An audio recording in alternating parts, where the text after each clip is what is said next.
The original Cars movie launched nearly 18 years ago. I'm so old now. As did the magical first game. The nostalgia I have for this film and this first game is just unmatched. I was about 6 years old when this came out, and my god, I loved it so much. Now, I had this game on PS2, but this game is pretty much available on every single platform that was around at the time. So please bear in mind this game came out in 2006, after the DS had already launched. But for some reason, this game was also on Gameboy Advance. And not only that, Cars Mater-National, which came out even later, was also on the Gameboy Advance. Anyway, so that's this video. We're looking at the Gameboy Advance Cars games. They're both quite different from each other, so this should be quite an interesting look.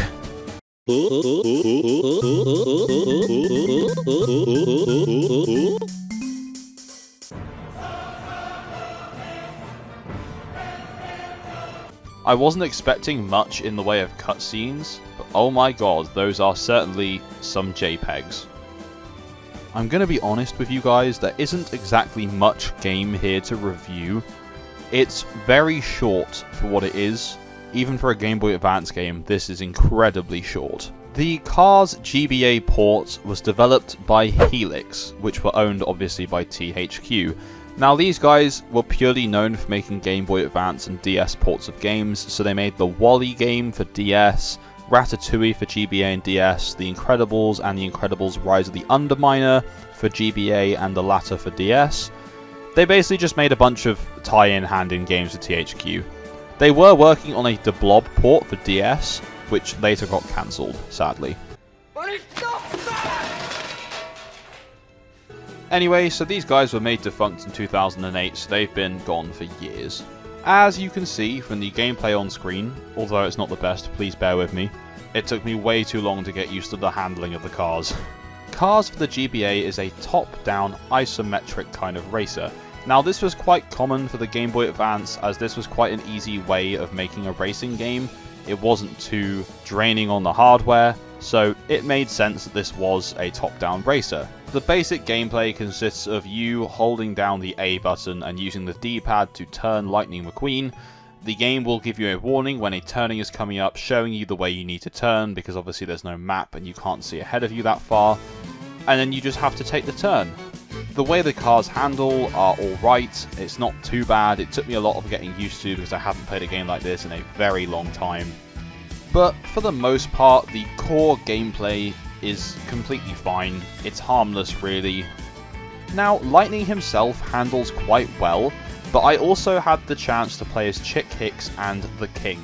Now, Chick Hicks, for just no reason, was so ridiculously fast. He was just really unnecessarily difficult to control. And the King, being a big muscle-type S car, was just a nightmare to turn.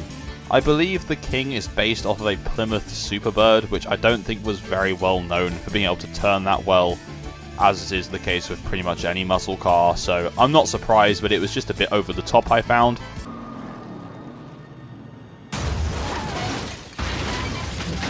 Okay, so in total this game has about 16 events overall, which really don't take very long to complete.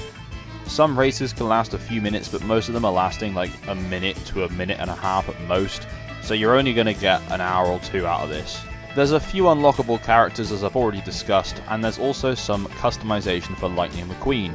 You can have him in a few different colours, including Dinoco Blue, and what I like to call Piss Yellow. Other than that, there genuinely isn't very much to say about this game. There's a couple of collectibles that you can unlock, but these collectibles are literally just screenshots from the first film in really low resolution. Anyway, let's move on to Mater-National.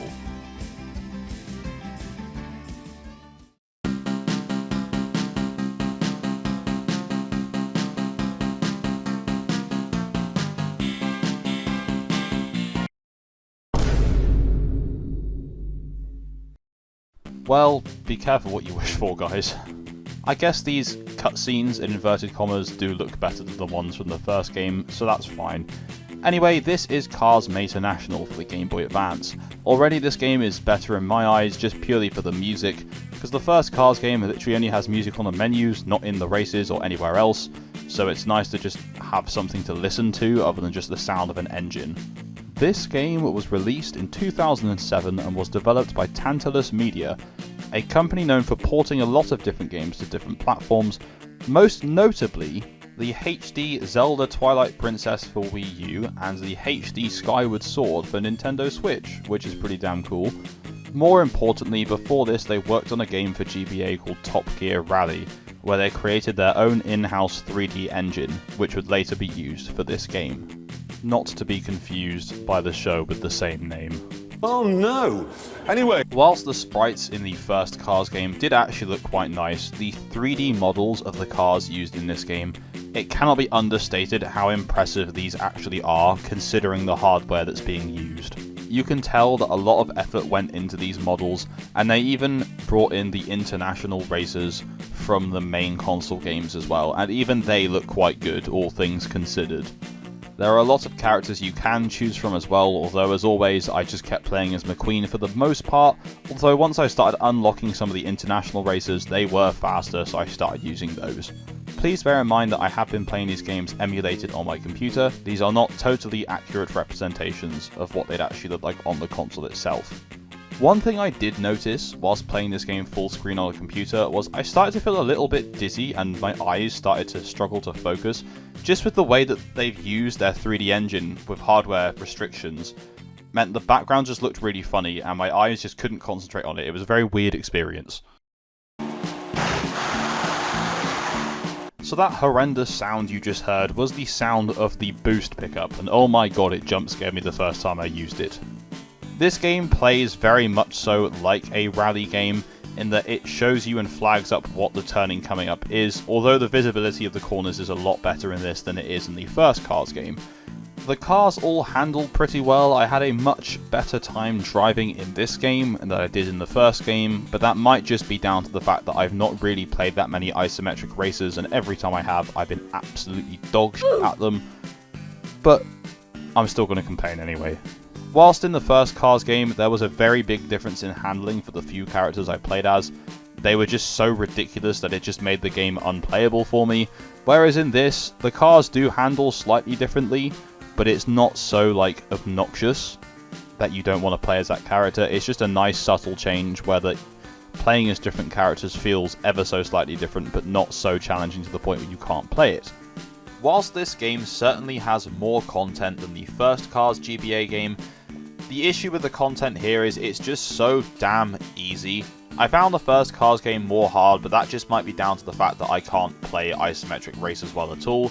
But in this game, once you basically get past the pack at the start, you won't see anyone else for the rest of the race unless you fuck up so badly that you stop for like a good 10-20 seconds. And the issue is, it's like that the entire way through.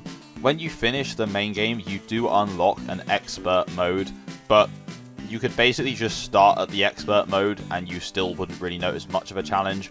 If you mess up, they will overtake you, but if you just drive, then you're still just going to win anyway.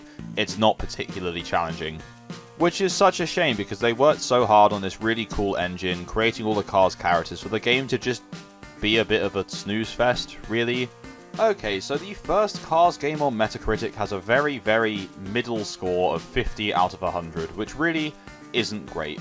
Now, Cars Mater-National actually doesn't have any Game Boy Advance reviews on Metacritic, and that's probably because this was one of the last Game Boy games ever produced in 2007, so we'll base it off the DS version, which I believe is just a better version of the GBA. So they've reviewed the DS version at 69 out of 100. Very nice. I would imagine the GBA score would be sat somewhere around the 60 to 70 mark anyway, so that's what we're going with. It was genuinely really hard to find any kind of official review for the Game Boy Advance version, so we're just kind of having to base it off of public opinion. And the general consensus is that Mater-National for the Game Boy Advance is a lot better than the first Cars game for Game Boy Advance. However, this is obviously a very, very niche topic of conversation, so it's even hard just to find those conversations going on. Anyway, that takes us to the end of our look at the Cars Game Boy Advance ports. These games are both interesting in their own way, but Mater-National is definitely the better of the two. What do you guys think? Did you own these games? Did you enjoy them? Let me know in the comments down below. Anyway, thank you very much for watching. Please don't forget to like the video, subscribe and tap the bell for notifications, and as always I will see you in next week's video. Holy God, what are you showing me?